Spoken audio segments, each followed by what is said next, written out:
Thank you very much. We very much appreciate the attention. Today's a big day in that we had a G7 and President Macron was a very special man in my book. We were together, we did it together, and I think a lot of progress has been made. We've had some very good talks with Russia. We've had some very good talks with others, and we're trying to get the war ended with Russia and Ukraine, and I think we've come a long way in a short period of weeks. And the president's been very helpful also. And we're also talking about trade, various trade deals that we will be doing with France, and we'll be discussing a little bit further. Then we'll have a press conference later on. You can ask some questions. We'll be having a press conference in a little while. We're going to have lunch with the entire French staff, and we look forward to it. And again, the relationship's been very special with France and very special with this gentleman on my right. And we look forward to keeping that going for a long period of time. Thank you very much. Thank you. Thank you, Mr. President. Thank you. Thank you. No, thank you. I want to thank Mr. President for his hospitality. We had a good discussion this morning for the G7 here. Yeah. And for the third year of this war in Ukraine. And I think our common objective clearly is to build peace and a solid and long-standing peace. And this is what we will discuss, obviously, because I have great respect for bravery and the resistance of Ukrainian people. And we do share the objective of peace, but we are very aware of the necessity to have guarantees and solid peace in order to stabilize the situation. I'm here as a friend because through centuries we've been friends, and we are personal friends, like you mentioned it, because we work very well together. And I think the US and France always stands on the same side, the right side, I would say, of history. Mm-hmm. And this is exactly what's at stake today. And this is a very important moment for Europe as well. And I'm here as well after discussions with all my colleagues to say that Europe is willing to step up, to be a stronger partner, to do more in defense and security for this continent, and as well to be a reliable partner and to be engaged on trade, economy, investment in a lot of topics. So I'm very excited by the discussion we will have, and obviously we will follow up. And I want to thank you again, Mr. President, for your presence for Notre-Dame de Paris. It meant a lot for French people, and I want to thank you for that. That's the cathedral, and they've done a fantastic job. The president's done a great job in bringing it back. That was a terrible thing, like, what, 5 years ago? Yeah. Watching that burn was a very horrible sight, and you've done a fantastic job in bringing it back, so I congratulate you. Thank you for being here. Thank you very much. Anybody want to ask a question or two? Is that a foolish question? With the Ukrainians on the critical minerals deal. It looks like we're getting very close. The deal's being worked on, and we're, I think, getting very close to getting an agreement where we get our money back over a period of time. But it also gives us something where I think it's very beneficial to their economy, to them as a country. But you know, we're in for $350 billion. How we got there, I don't know, but that's a lot of money, a lot of money invested, and we had nothing to show for it. And it was the Biden administration's fault. The Europeans are in for about $100 billion, and they do it as in the form of a loan. And the Europeans have been great on this issue. They understood it wasn't fair, and we were able to work something out. But with the Ukrainians, I think I can say that we're very close. Scott's around here someplace, and I think we can say that we're very, hi Scott, I think we're very close. Do you have something to say about that, Scott? We are very close. Good. 1 yard line. All right, good. Mr. President, security guarantee for Ukraine? What? Would a minerals deal include a security guarantee for Ukraine? Well, it'll be, Europe is going to make sure that nothing happens. I don't think it's going to be much of a problem. I think once we settle, there's going to be no more war in Ukraine, and you're not going to have it's not going to be a very big problem. That's going to be the least of it. So the Greek media reporting that the U.S. has agreed to shut down a military base in Greece that's been a logistical hub for NATO. That who shut down? That the U.S. has agreed to shut it down at the request of Turkey and Russia. Is that at all true? Marco, do you have anything to say? Yes, no. Well, sure, that's a no. That's a no. Mr. President, Monsieur Is it a President. no? You say? It's a no, sir. It's not a correct story. Thank you. Mr. President, how do you react to people in Europe who say that you are abandoning Ukraine and that you are going to sacrifice the security of Ukraine by making a deal with Vladimir Putin? Now, we're helping Ukraine like nobody's ever helped Ukraine before. And I can say this, if I didn't become president, Ukraine would right now still be at a level where there would be no even thinking about a peace. And it was, it's a sad thing that this happened. This would have never happened, this war, if I were president. Zero chance. And it has happened. So my function is to get you out of the war, get them out of the war, let them live. It's a bloody war, it's a horrible war. Thousands of people are being killed a week. And I would say Russia, maybe 700,000 people. I think Ukraine probably a similar number. And that's not talking about the towns and the cities that have been blown up. That's talking about soldiers. This has been a horrible, bloody mess. And we're going to get it solved. We got to get it solved. And you know, we're not talking about America's soldiers. Soldiers from this country. We're talking about Russia and Ukraine. But on a humanitarian basis, we have to get this very, very bloody, savage problem solved. And I will say this also, it could lead to World War III if it's not solved. You know, there'll be a point at which it's not going to stop at those two countries. Already there's such involvement from other countries. And it could really lead to a very big war, World War III. And we're not going to let that happen either.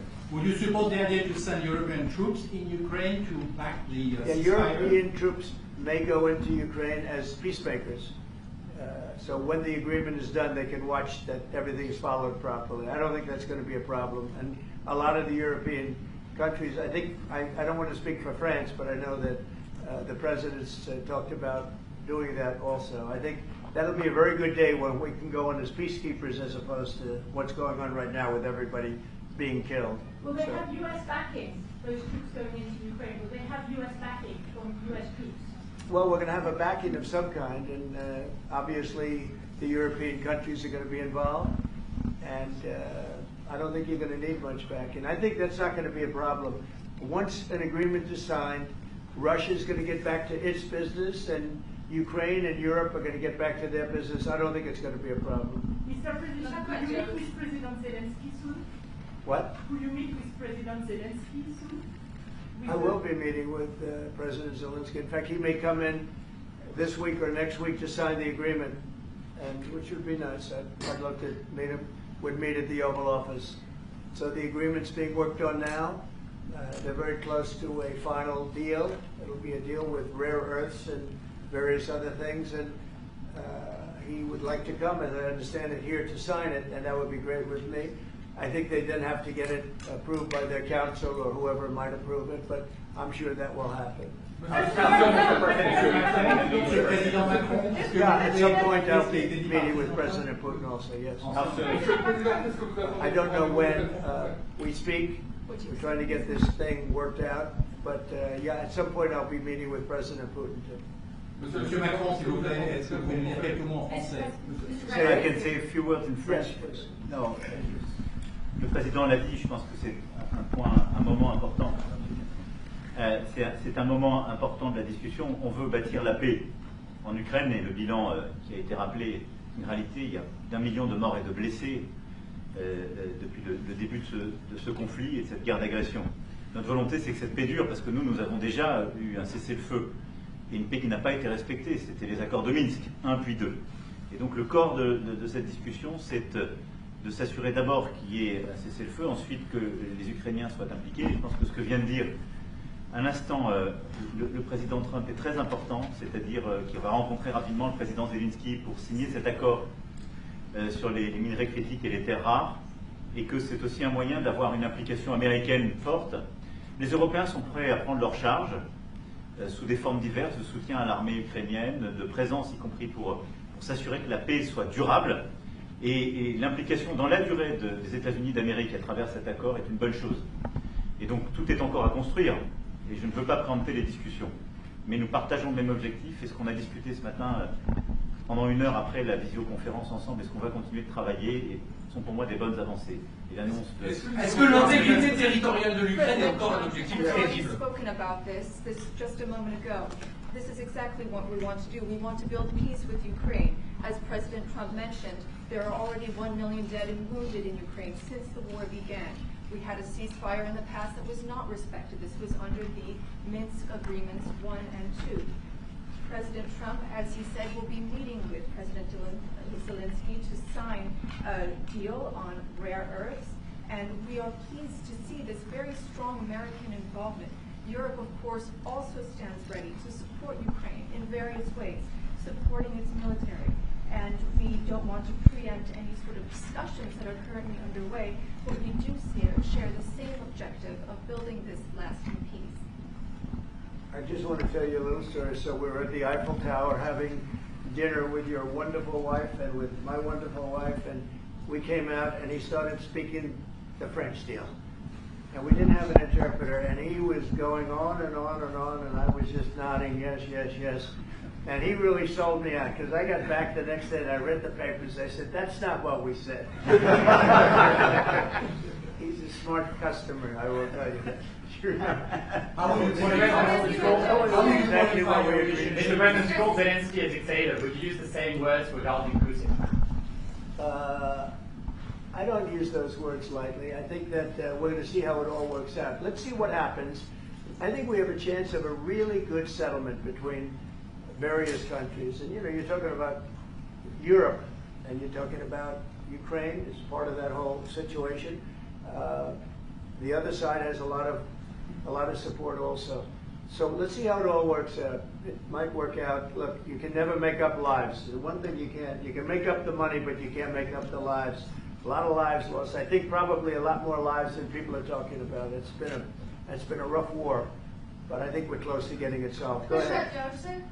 Do you think that DOGE could benefit from more streamlined communications? There was that email telling employees to do 5 things that they've done last week.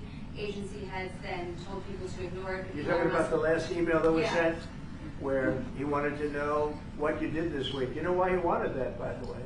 I thought it was great. Because we have people that don't show up to work and nobody even knows if they work for the government. So by asking the question, tell us what you did this week, what he's doing is saying, are you actually working? And then if you don't answer, like you're sort of semi-fired or you're fired, because a lot of people are not answering because they don't even exist. They're trying to, that's how badly various parts of our government were run by, and especially by this last group. So what they're doing is they're trying to find out who's working for the government. Are we paying other people that aren't working? And, you know, where is all this? Where's the money going? We have found hundreds of billions of dollars of fraud so far, and we've just started. We're actually going to Fort Knox to see if the gold is there, because maybe somebody stole the gold. Tons of gold. So I think it was actually, there was a lot of genius in sending it. We're trying to find out if people are working.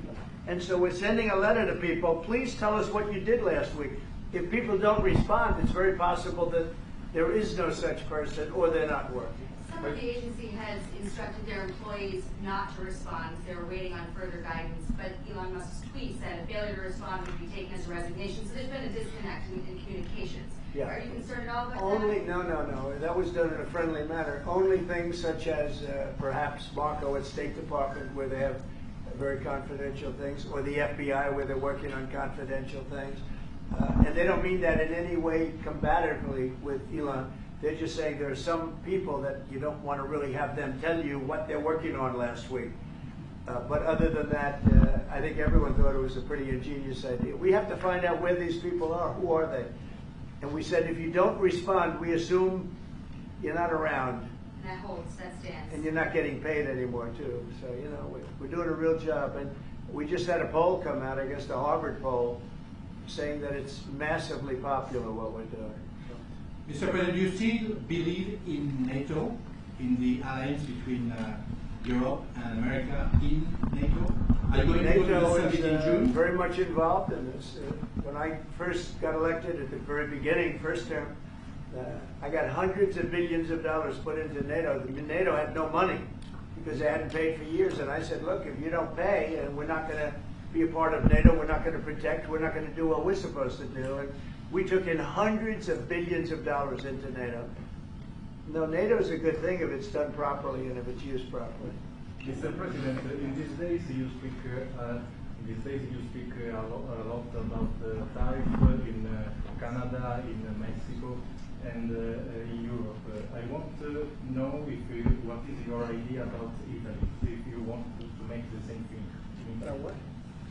Can you talk up a little bit? In these days. No, louder. Can you talk a little louder? You have a beautiful voice, but you're not. In these days you speak. Where are you from? Italy. From Italy. Oh, I love Italy. Go ahead. I want to know if you have the same idea with Italy about tariffs. Well, look, I love Italy, and Italy is a very important nation. We have a wonderful woman as your leader, and she was on the conversation today, one that we had, the G7. And no, I think Italy is doing very well. I think Italy's got very strong leadership with Georgia. Monsieur le Président, qu'est-ce que vous répondez au président Trump qui a dit que les Français et les Britanniques n'avaient pas Any other questions? Yes, ma'am.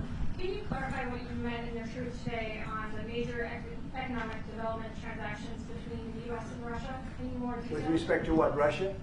In solving the peace deal, you said there will be major economic development transactions which will take place between the United States and Russia. Yeah, we're trying to do some economic development deals. They have a lot of things that we want, and we'll see. I mean, I don't know if that will come to fruition, but we'd love to be able to do that if we could. You know, they have massive rare earth. It's a very large, it's actually the largest in terms of land. It's by far the largest country.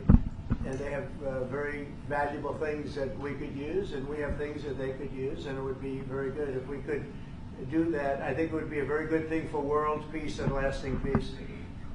Well, I mean, our first, by far, our first thing that we want to do, the first element of the overall transaction is ending the war. But if, just as we're doing with Ukraine, if we could do some economic development in terms of Russia and getting things that we want, something like that would be possible, yes. Mr. President, Yes, go ahead, please. Can you explain the rationale in having the U.S. vote against the UN resolutions that Ukraine proposed and also the U.S. proposed? I would rather not explain it now, but it's sort of self-evident, I think. Mr. President, first, what about increasing the tariffs on products from the European Union? Is that still something you want to do today? Well, it's not increasing, it's reciprocal. So whatever they charge us, we're charging them. So it's not a question of increasing. If they charge us 20%, we charge them 20%. If they charge us 30 or 40%, then we do that too. So that would be on European Union, but that really would be with respect to everybody. It's reciprocity. So reciprocal. Whatever they charge us, we charge them. Nobody has a problem. Even you, as you don't have a problem, right? Mr. President, are you thinking of going to Moscow soon, maybe in May for the 9th of May for the anniversary? I mean, not soon, but I would be certainly, if this all gets settled out, which I think it will, sure, I would go there. On the 9th of and May? you'd come here too. On the 9th of May on the Red Square? I don't know the 9th of May, no. I think that's pretty soon. But no, at the appropriate time, I would go to Moscow. When do you see the war will end? I think the war could end soon. How soon?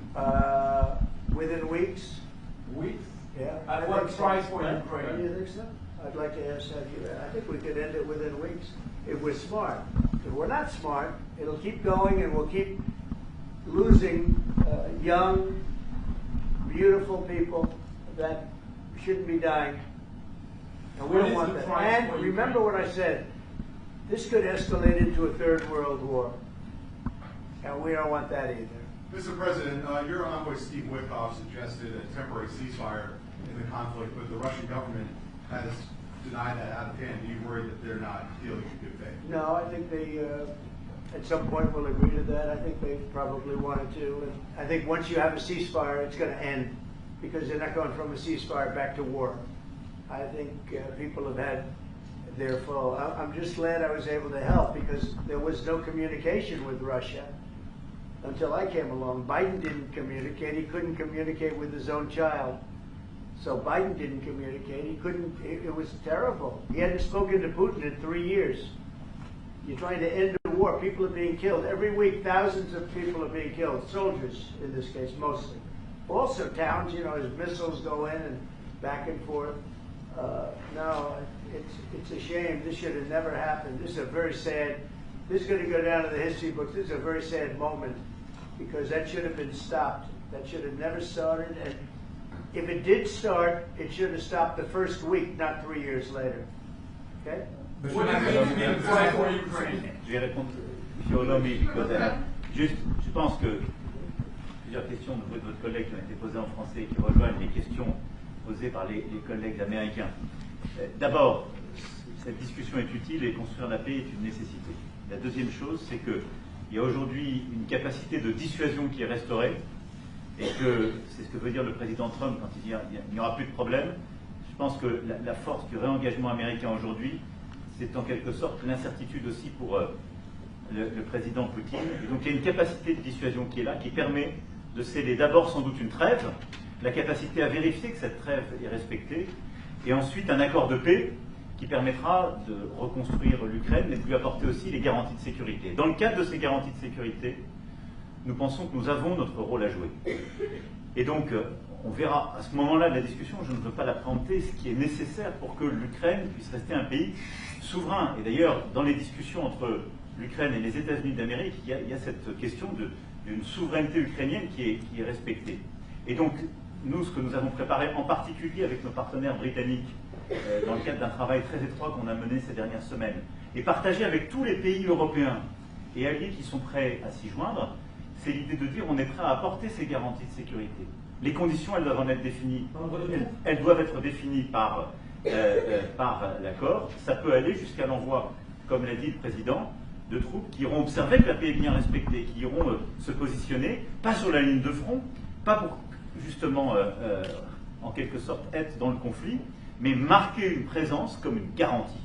Il y a d'autres moyens de soutenir, qui peuvent être des soutiens accrus et capacitaires à l'armée, des structures nouvelles. Et je pense aussi que l'accord qui est discuté, le président l'a dit, la crédibilité américaine qui est mise dans ce moment, c'est aussi montrer que chacun est dans son rôle, mais que nous avons une unité, Européens et Américains, et donc avec une forme de garantie que les Américains prennent par la discussion sur les minerais critiques qui sont en train de finaliser. La guerre peut s'arrêter dans plusieurs That semaines. That is the most beautiful language. I have no idea what he's saying, but that is the most elegant, beautiful language. Go ahead, please. This is a question that was asked by several. What we need to do is make sure that we are building peace. We have deterrence capabilities that have been restored. As President Trump said, there won't be any more problems. We've seen the U.S. re-engagement and the message that sends to Mr. Putin. We have deterrence, which will allow a truce to take place, verification of that truce, and then a peace agreement can be put in place so that we can start rebuilding Ukraine with security guarantees. And we have a role to play in that. Again, I'm not preempting any discussions, but we've spoken about Ukraine's sovereignty, and that has been a subject of discussion between the U.S. and Ukraine. We have also been working closely with our British partners this week. We've shared this information with other European countries, and we are ready and willing to provide those security guarantees, which could perhaps include troops, but they would be there to maintain peace. They would not be along the front lines. They would not be part of any conflict. They would be there to ensure that the peace is respected. Our assistance may include other capacity building, perhaps for the military. We see U.S. credibility here. We each have our role to play, but it will be done in a united fashion. Mr. President, do you think that Ukraine should give up a part of its territory? Well, we're going to see. It's a negotiation that's just starting, and they've been fighting, and there's been a lot of land that's been taken. So we'll have to see how that works out as part of the negotiation. I will say there was great unity in that room today, via Skype or whatever. But it was great, tremendous unity today in that room with the other countries. Ukraine wants those territories back. Can they take it back? What they lost in the past years? That's not an easy thing to do, is it? Right? It's not an easy. It's asking whether or not you can take back the land that they lost. And I say that, yeah, perhaps some of it, yeah, I hope so. But that's not an easy thing to do. But not everything. It's going to be something we're talking about. Will you convince Vladimir Putin to accept the European troops as peacekeeper? Will you think? Yeah, he will accept that. He will accept I've that? asked him that question. You talked to me? I've asked him that question. He Is said France yes? going to lift the block on the Because he's $300 not, look, if we do this deal, he's not looking for war, he doesn't mind, but I've specifically asked him that question. He has no problem with it. Is France going to lift the block on the $300 billion in frozen Russian assets in Belgium? France has opposed unfreezing it to pay Ukraine and compensate the U.S. for its support. Is France going to lift its opposition to that? This is, we speak about frozen assets. We already used them to back precisely the loans negotiated at the G7, and it's part of the sanctions. So it will depend on the follow-up of the discussions. But clearly, we respect international law. It's just frozen assets now. You can take the proceeds of the frozen assets, but you cannot take the assets themselves because it's not respecting international law, and we want to respect international How is law. one different than the other? If you can take the proceeds from it, how can you not take Because it's them? very different. You keep the assets, you take the proceeds because they are paralyzed in a certain way. You take the proceeds during the wartime, but you keep the assets, and it's part of the negotiation at the end of the war. Because, this war costed all of us a lot of money. And this is the responsibility of Russia, because the aggressor is Russia. Should the US be So compensated? at the end of the day, this frozen asset should be part of the negotiation. All in all. Will France support the U.S. being compensated? I support the idea to have Ukraine first being compensated because they are the ones who have lose a lot of their fellow citizens and being destroyed by these attacks. Second, all of those who paid for will be compensated, but not by Ukraine, by Russia, because they were the one to aggress. Again, just so you understand, Europe is loaning the money to Ukraine. They get their money back. No, in fact, to be frank, we paid 60% of the total effort, and it was through, like the US, loans, guarantee, grants, and we provided real money, to be clear. We have 230 billion frozen assets in Europe, Russian assets, but this is not as a collateral of a loan because this is not our belonging. So they are frozen. If at the end of the day in the negotiation we will have with Russia, they're ready to give it to us, super. It will be loan at the end of the day and Russia will have paid for that. If you This is my believe wish. that, it's okay with me. Mr. If President. they get their money back, we don't, and now we do. But, that's We will only fight fair. both. Mr. President, should Russia be the one that pays everybody back? Are they the aggressor? Well, we're negotiating everything, and everything's on the table, and we'll see if we can get some land back, and we'll see about a lot of different things. And we're going to be making a little speech and say a few words in a little while. We're going to have another meeting, a luncheon meeting, and we'll see you in about 2 hours. Okay? Thank you very much, everybody. Thank you, Fred. Thank you, Fred. Moving out. Moving out, Chairman. Thank you. Thank you. Thanks, guys. All right, head out this door right here, right here. Moving out. Thank you. Right here, moving out. Cameras, right out the door. Come on, let's go. Out the door. Moving out, moving out. Headed out, press. Thank you. Thanks, guys. Straight out.